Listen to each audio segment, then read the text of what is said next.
Olá, gente, tudo bom? Estou aqui com esses dois grandes caras aqui. Para mim é um privilégio. Eu sou Paulo de Tarso, sou luthier, construo instrumentos musicais. Eu entrei na luthieria por amor à música, né? Por paixão, por ouvir a guitarra, o violão, né? Enfim, a música bem tocada. Quando eu comecei a luthieria foi por hobby, foi por querer fazer um instrumento melhor e não ter condições de comprar. E não sabia que tomaria essa dimensão a carreira, a luthieria, o trabalho, né? E hoje eu estou aqui com a guitarra do Márcio Okayama, Moser Mello do meu lado, e a gente estava batendo um papo aqui sobre música, sobre os caminhos da música. E hoje é um dia importante que nós gravamos aqui músicas autorais aqui desses grandes nomes, né? E vou passar para eles aqui porque eu não tenho muito o que falar. Ah, vai, conta outra, vai, meu amigo. O que é o assunto? Chevette verde? Não. Não, é o seguinte, né? Só contextualizar, né? De onde é que surgiu assim a história com o Paulinho, né?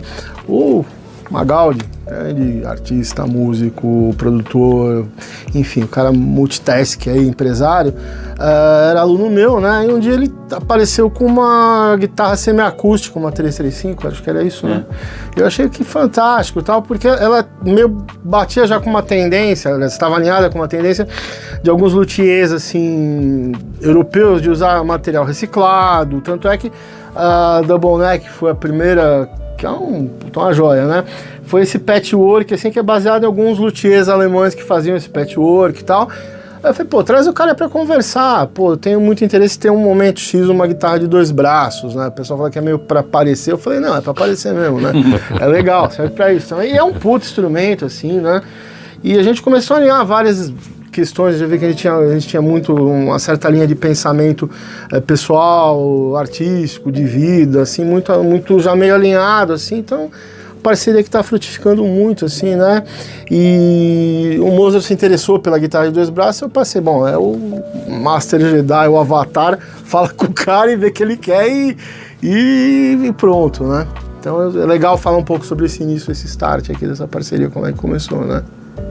Uma coisa só, desculpa, sem querer estar falando muito, que eu sempre acho que é muito importante, essa questão a gente vê, com todo respeito, assim, o mercado de instrumentos muito assim, sei lá, como de relógio, de carro, que for assim, com alguns valores assim, que não quero questionar, mas assim, eu costumo muito recomendar para qualquer aluno que quer um instrumento mais de ponta, conversar com o luthier, né?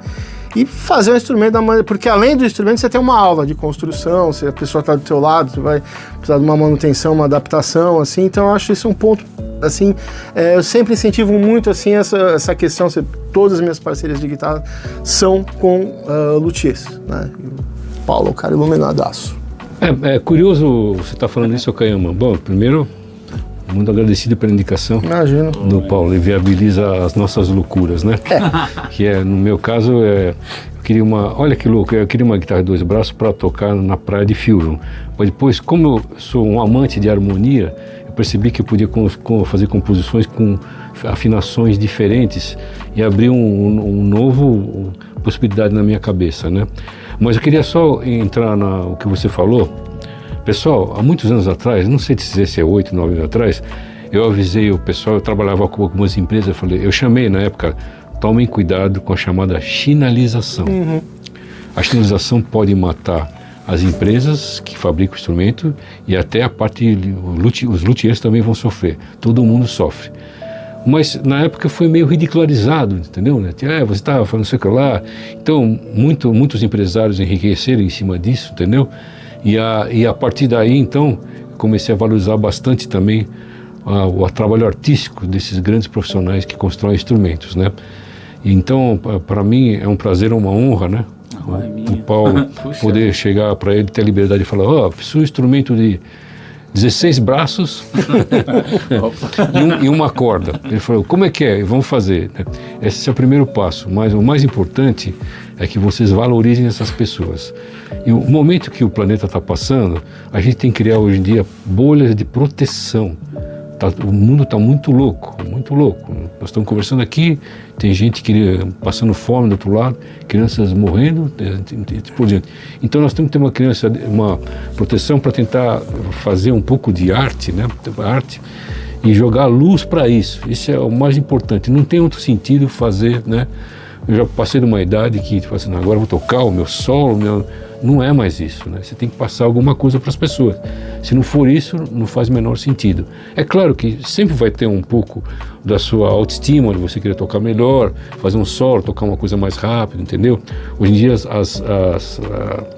as mídias funcionam dessa maneira, assim, se você não tocar uma coisa que seja um pouco virtuoso, você não toca, não faz música. Então a gente tem que, às vezes, fazer isso. Mas tem um propósito lá no fundo, entendeu? Se você conseguir trazer essas pessoas para essa bolha que nós estamos falando, é muito legal, entendeu? Isso daí que a gente meio dando uma, sei lá, só um lastrinho assim sobre essa conversa, né? Porque a gente tem assim, quem viveu, parece que você teve uma cisão, assim, a gente viveu isso, algumas cisões teve na sociedade, que lógico, a gente está inserido nessa sociedade, então a gente teve a virada do milênio, assim, que a real é o seguinte, quando entrou essa questão da digitalização de informação, vou contar uma história rápida, eu estava um dia antes da minha filha, aliás, na véspera da minha filha nascer, ia ter uma palestra do Roberto Chiniachik, né, e puta, eu ia ter que estar na Promátria às 4 da manhã. Eu falei, puta, não vai rolar. Aí meu saudoso pai falou, vai lá, o cara é japonês também, toca guitarra, deve te conhecer da revista. E virou um amigo e tal. E eu levantei essa bola, né? Tava já meio com o saco na lua, todo mundo falando, como é que eu faço para ter mais aluno, tocar melhor, não sei o que. Ai, Jesus Cristo, a gente tá entendendo. Porque naquela época que o Lars Ulrich do Metallica chegou com aquele relatório e virou persona não grata. Tipo, tem tanto disso de download, isso vai ferrar o mercado. E todo mundo pegou, cara, você é chato, né? E eu levantei um pouco isso, né? Que eu sabia que o fato de você ter uma discografia dos Beatles, um negocinho desse que virava de graça, não tinha como não sacudir o mercado como um todo, né? E a gente vinha acompanhando muito isso em várias coisas que a gente nem vou me estender muito, né? E eu levantei, Roberto, o que você acha disso? Vai entrar esse tsunami aí. As pessoas querem serem felizes, só sei disso. Na hora eu falei, puta, Roberto, você não falou isso. É um puta amigo meu, mas eu achei, assim, mas depois eu vi a importância daquilo, né? Porque eu acho que a nossa missão, assim, sei lá, tá nesse, eu me lembro sabe, sempre a referência que o Mozart foi, e na hora que eu comecei a conviver com ele, com o Vander, com o Ulisses Rocha, com o André, eu entrei no filme, né, na verdade, era um sonho meu, e eu vi que, assim, a magia, a energia que circunda nessa quando a gente tá falando bolha, assim, é uma coisa meio única, né, porque, vou dar um exemplo, assim, a gente tem que, se você não se torna uma pessoa melhor, seja como ouvinte, como um instrutor, como um músico, assim, você não passa a mensagem com propriedade, depende de qualquer viés religioso, tem uma parábola zen budista que um monge ficava plantando árvore. E era o desejo do ego, que é natural do ser humano. Eu falei pro cara, porra, meu, por que você tá plantando tanta árvore? Vão lembrar de mim na hora que eu não tiver mais, vão deixar, essas árvores vão dar oxigênio, frutas, flores, então eu acho que é um pouco isso, né? E a outra cisão que a gente vivenciou muito bem é a questão da pandemia. Aí todo mundo achou, pô, o ser humano vai melhorar.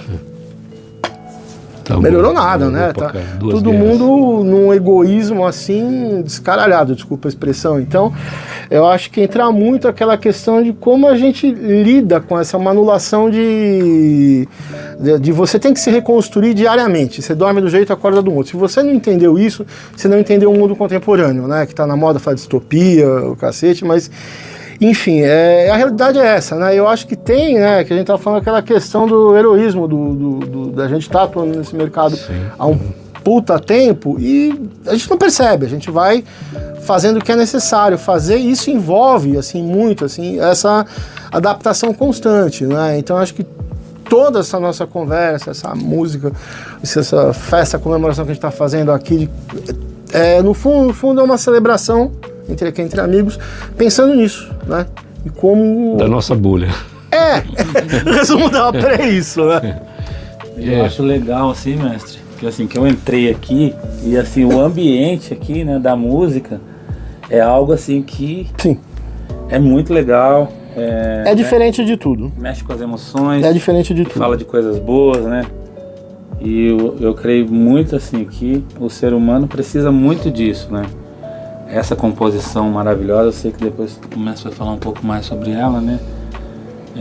Em homenagem, em lembrança às crianças que foram mortas ali na guerra, né?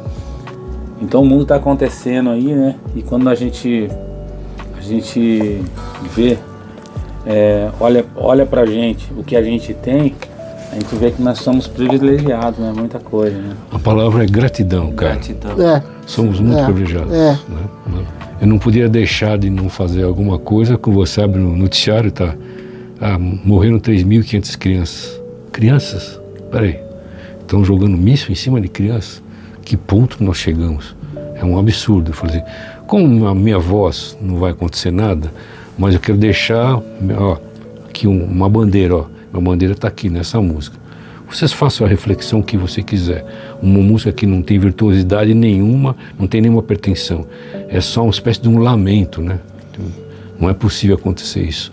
Quer dizer, não adianta você estar tocando bem e tal, se no país do lado estão matando 3.500 crianças, entendeu? Não dá para ficar indiferente com isso, né? Entendeu? É uma coisa minha, né?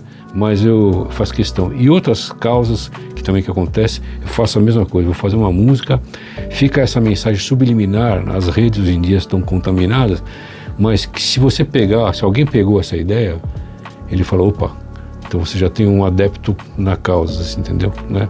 Não é nada, né? Uma fagulha, né? Entendeu? Os poderosos estão, né? E estão por aí, mas é um jeito da gente fazer a nossa revolta sem politizar, sem extremismo nenhum, né? Acho que a música tem esse poder, né? E não podemos deixar de exaltar, né, Caio? Os instrumentos que esse cara faz, né? Não, sensacional. Olha esse violão aqui, pessoal.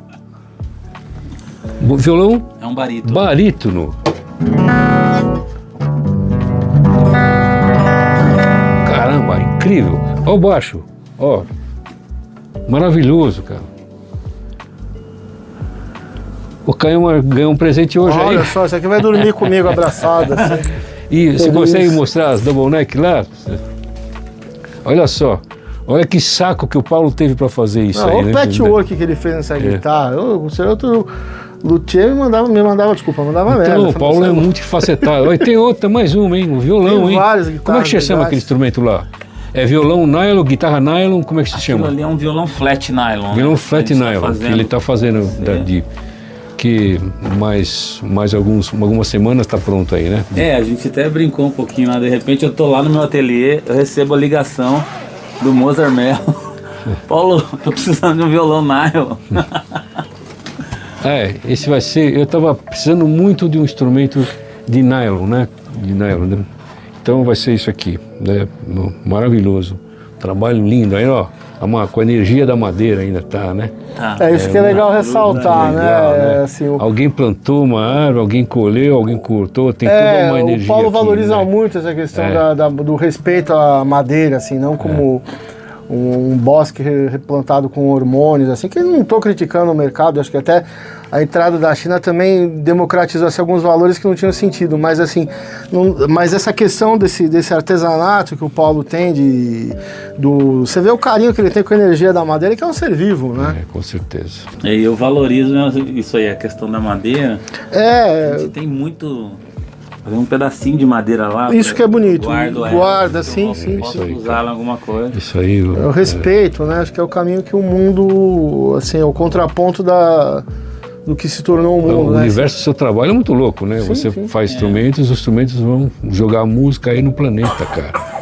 É uma coisa muito, muito louca isso. É muito louca. Você ressignifica também, como uma vez você falou sobre isso, sobre ressignificar, né? Você deu até uma ideia pra gente que a gente usa no trabalho. Sim. Você pegar um material que ia ser jogado fora, ia ser queimado, às vezes uma cama antiga. Exatamente. Tem muita madeira nobre, né? Que o pessoal, às vezes, por falta de conhecimento, queima, joga fora. Reciclagem, né? Usa, né? Muito legal. Porque eu acredito muito assim, se você pensar, é uma questão estritamente pessoal, né? Eu acredito muito assim que eu acho que os focos de resistência é meio, não quero politizar nada, longe disso, mas por exemplo, assim, são ações que, assim, que a gente fala, pô, você tem uma pessoa que polemiza algumas ações contra o carro, não sei o quê, a favor do carro elétrico e tal. A menina lá, a Greta, por exemplo, tá? Ok, legal, Deus abençoe. Só que eu acredito muito mais em pequenas ações, assim, em grupos pequenos, a gente sempre fala sobre isso, que acho que a revolução vai ser feita em cima disso, daí, no bom sentido. Não a revolução também, sem politizar. Se sobrar o planeta, né? Vamos fazer o bolão, né? Até quando vai esse negócio, né? Os caras tão loucos para utilizar os novos armamentos, né? Tão louquinho, né? A gente não sabe muito. Você falar com o maior analista político que tem, o cara tá confuso, né? Não tem um mundo muito peculiar, assim, é um momento. E aquele negócio, eu acho que pra galera que eu sei que tem um envolvimento muito forte aqui da marca com o cristianismo, é aquela questão do apocalipse, que apocalipse é revelação, né? Então acho que a gente está no início de alguma coisa nova, né? Daqui as próximas gerações vão, se tiver, né? Como o Mozart falou, elas vão estar pegando um momento muito interessante de uma outra configuração geopolítica, social, espiritual, em todos os sentidos, né? E pra gente é muito difícil. Eu acho que pra minha geração, a geração do Mozart, é um choque de realidade. Do Paulo, não é um choque de realidade peculiar, né? Resumindo, temos que agradecer, né, o Canhão? Esse é o cara, esse daqui. Minha também, daqui é o brother aqui, irmão assim do coração. Estamos todos na mesma bolha. Que bom, né? Fiquei emocionado hoje com a música, com o papo, com o ambiente. Você merece, parceiro. Você Você merece o céu.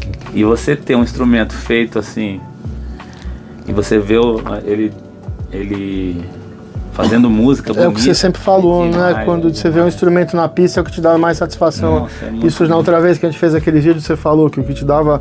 Eu tava testando com os Romeron nessa guitarra do Mozart, vendo como é que saía. Você falou que o que dava mais, assim, satisfação como ser humano é você ver o músico com o instrumento na mão, usando, né? E pra gente vira meio, a gente mesmo perde um pouco a consciência disso, porque é o ofício nosso, né?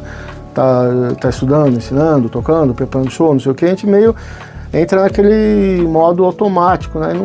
E às vezes essa pausa é fundamental, né? Separar, né? Isso aqui, esse encontro está sendo uma bênção na minha existência, rever o grande, esse aqui é um pai para mim, um prazer, né? recebê-los aqui. E assim, eu acho que toda essa pausa, né? De a gente não consegue juntar as pessoas e conversar mais, tocar, interagir, a galera toda, que isso eu acho que é por aí que a gente tem que pensar mais nossa existência, assim, nesse momento.